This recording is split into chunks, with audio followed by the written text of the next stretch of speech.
On the economic side, I'm underwhelmed, if I could put it that way. It's a lot of chaos. Our financial situation in the United States is not good. The budget deficit is around 7% of GDP. But as is a bad habit of U.S. politics, the politicians want to cut taxes even though there's a huge budget deficit. In other words, the United States is fiscally irresponsible, and Trump is proposing, he says, cuts in spending, but these cuts in spending either will be very small or will be made on the most vulnerable Americans, basic access to health care and so forth, which would be devastating. And why? To give tax cuts to the richest Americans. And so Trump has the wrong model for how to address America's many economic ills, which include, by the way, basically two societies, one doing okay if you have an advanced degree, if you have high skills, and one really suffering a lot because incomes are stagnant and jobs are being lost to robotics and artificial intelligence. And Trump does not have a structural answer at all to what ails the U.S. economy. So I'm really not impressed by the fiscal framework that Trump is proposing. The tariff barriers seem to me to be utterly self-defeating. They'll just make the United States economy uncompetitive, annoying the rest of the world, not crippling the rest of the world, because the U.S. is just not a big enough market to determine the fate of the world economy, but it is big enough to annoy the rest of the world, and that's what these tariffs are going to do. They will not lead to any kind of recovery of the United States, of its manufacturing and so forth, because after all, the basis of an economy and its competitiveness is its innovation, the quality of education, the quality of the skills of the workforce, the scientific and technological advancement. It's not based on tariffs. For a long time, the United States thought China's a subsidiary to us. China will be helpful in our confrontation with the Soviet Union or with Russia, but it's not a competitor. And then it suddenly dawned on the United States leaders sometime around 2010, whoa, look at China's success, look at its scale, look at its technological innovations, look at its industrial power. And the United States quickly swung from a kind of complacence to a kind of panic about China. And the panic was, we're number one, but China's a threat to our primacy. And so immediately, roughly around 2014, America swung to a kind of quote unquote containment strategy. We have to limit China's rise. We have to prevent China from threatening American primacy. And for the last 10 years, they've been trying to think about ways to limit China's growth. What they came up with already starting a decade ago was to try to create alternative trading systems in which China would be excluded, to put on barriers to trade with China, to add in tariffs against China, to put on bans of exports of technology that would hinder China.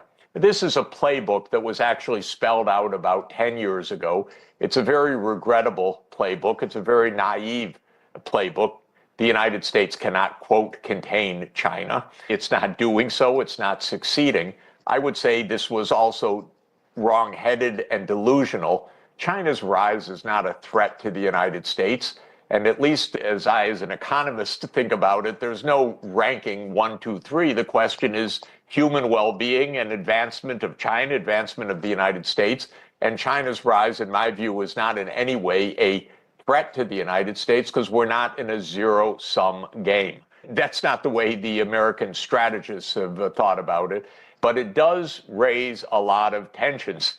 And moreover, it creates problems for China, not fundamental problems, but the U.S. market was very important for China's growth. The U.S. market is increasingly closed to Chinese exports are down from their peak several years ago by 25% or so in dollar terms. That's a lot. It's not going to crush China, China will reorient its trade to other markets. But it's a hindrance, it's a nuisance, it's unnecessarily hostile. It's costly, by the way, to the United States. This is not a zero-sum game. This is a net loss when the U.S. becomes protectionist. But that is likely to be the continued approach of the Trump administration, at least for a while. We're in an extremely dangerous situation. Trump is so irresponsible on this, one doesn't know where to start. Fortunately, American states continue to move towards zero carbon energy systems. China has a huge role in the world to play because China is the low-cost provider of just about every technology we need to end this huge crisis. So China has this mass production at low cost of all the key technologies. That's one of the reasons I say expand the Belt and Road Initiative, because that's the green digital transformation that the world needs. China's the low-cost provider of electric vehicles, of batteries, of solar power, of wind turbines, of fourth-generation nuclear, of battery supply chains, of hydrogen economy. I would like China to accelerate its own transformation. China is by far installing the most zero-carbon power capacity of any country in the world. Right. I want it to go even faster because it's so good. I'd like it to reach net zero by 2050 rather than 2060, right. And through BRI and other programs to help the rest of the world do that. Now, the United States it's going to squander some time. Again, it's going to lose its global competitiveness in these key industries, but the United States is actually going to have to turn around and decarbonize as well as the rest of the world. Tariffs essentially isolate the economy, putting on the tariffs from the benefits of trade with the rest of the world. So tariffs are a tax on imports, and the United States is raising its taxes on imports. Other countries, China just now has retaliated on the U.S. rise of tariffs by putting on tariffs against U.S. goods. Unfortunately, there's a basic point that Donald Trump confuses. I'm sorry to say. He thinks that when the U.S. runs a trade deficit with other countries, that's because other countries are doing something unfair to the U.S. in trade. But the truth is, what a trade deficit means is that you're spending more than you are producing. That's all it means.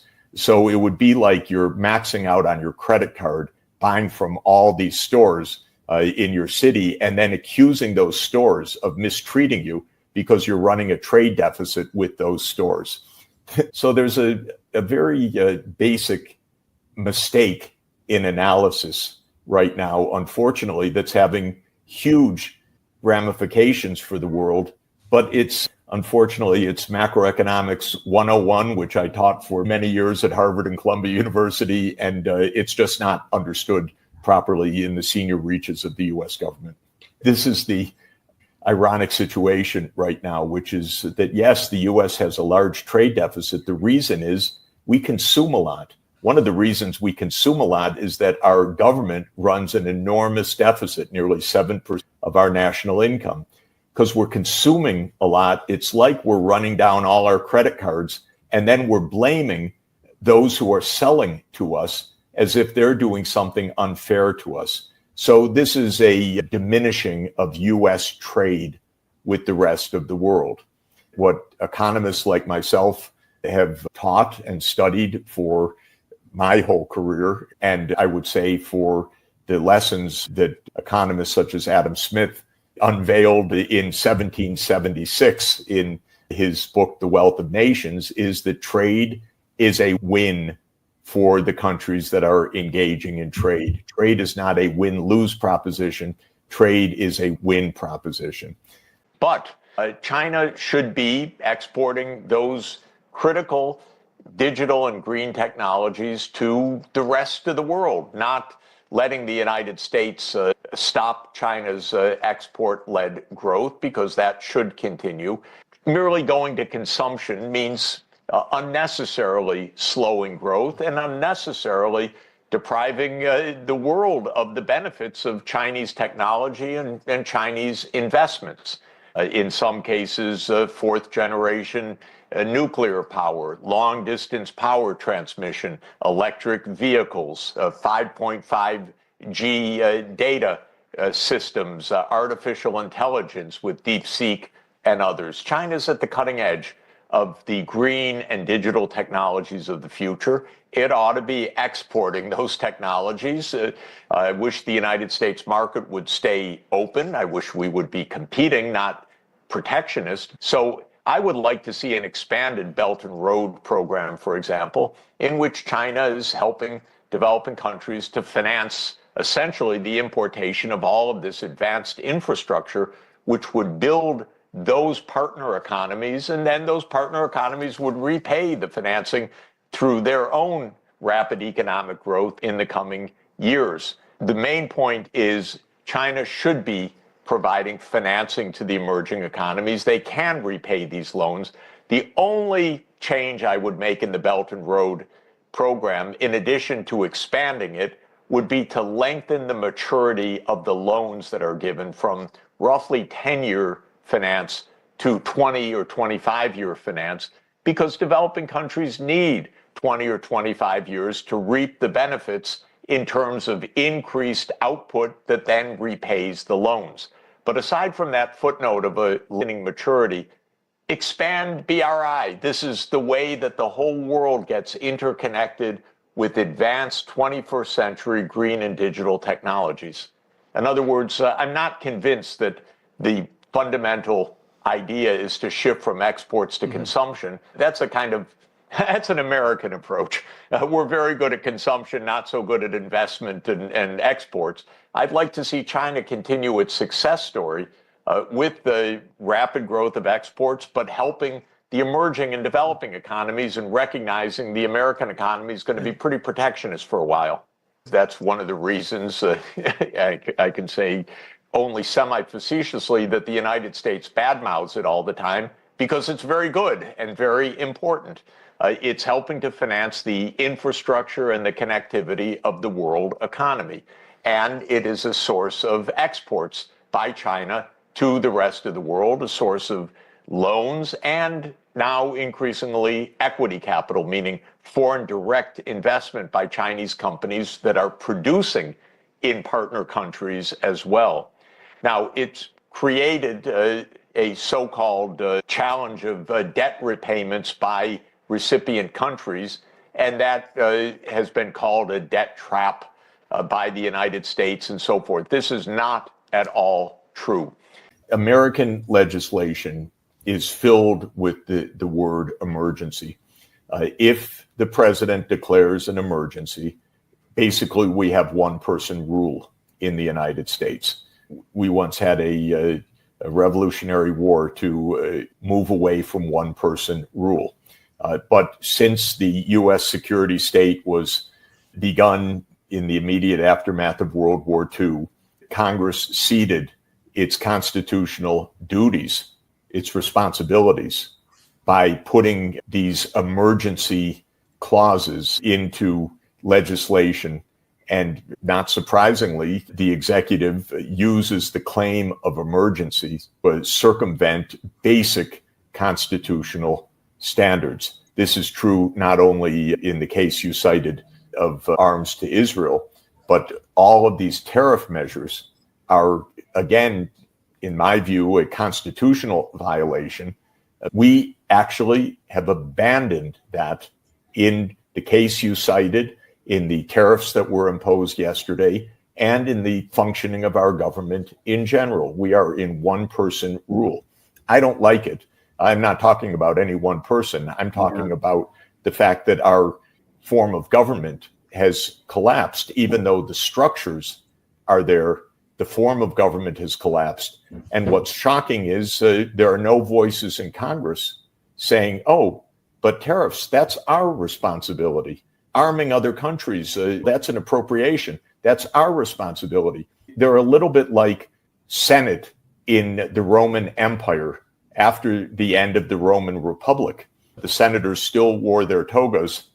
They had no power, but they They loved their status and they like to flaunt their status, but they didn't do anything anymore because decisions were now in the hands of the emperor, because Congress has the sole constitutional authority and responsibility to levy taxes. Tariffs are a tax. So how is it that one person is deciding on these tariffs? This is an emergency. What's the emergency? We're putting on tariffs all over the world. That's the claim. Is this how our system of government now operates, that it's one person rule? I'm not talking about the substantive choice of these tariffs. I'm talking about the fact that the power to levy taxes is rightly a power that is granted to the legislative branch. That is a legal tradition of the British and American world that goes back many centuries. The U.S. idea dating back at least to 1991, arguably dating back to 1945, in some sense dating back to the founding of the United States, is that the U.S. is exceptional, and at least since 1991 that the U.S. runs the show. This is not a very realistic view of the world. The U.S. leadership doesn't understand China. The U.S. leadership greatly underestimated Russia. The United States does not understand its isolation vis-a-vis the Middle East and the conflict between Israel and Palestine. The United States still to this moment doesn't understand the global environmental crisis, or doesn't want to understand it. We are in a new multipolar world. Actually, we've been in a multipolar world for quite a while, but the United States hasn't recognized it. So many of the crises that you mentioned, the Ukraine war, the ongoing wars in the Middle East, the tensions between the U.S. and China, in my opinion, have resulted from the failure of the U.S. leadership for many years to understand multipolarity. And so a lot of the problems, sad to say, emerge from one very powerful country, the United States, which has greatly overestimated its power and greatly underappreciated the importance of diplomacy to address global issues, thinking that somehow go it alone is the right strategy. It's not, and it's led to a cascade of crises. But American primacy has been the dominant foreign policy since the end of the Soviet Union, meaning the belief by the American leadership that the U.S. dominates the world and sets the rules of the game. Of course, this is a delusional idea. China is very big, very powerful, doesn't want to have the United States set the rules, wants a multilateral system in which the rules are set cooperatively and in mutual respect. It's a little bit complicated. America first doesn't quite mean what America has pursued since 1992, which is American dominance. The phrase America first means primarily American self-interest. Okay, that's one version.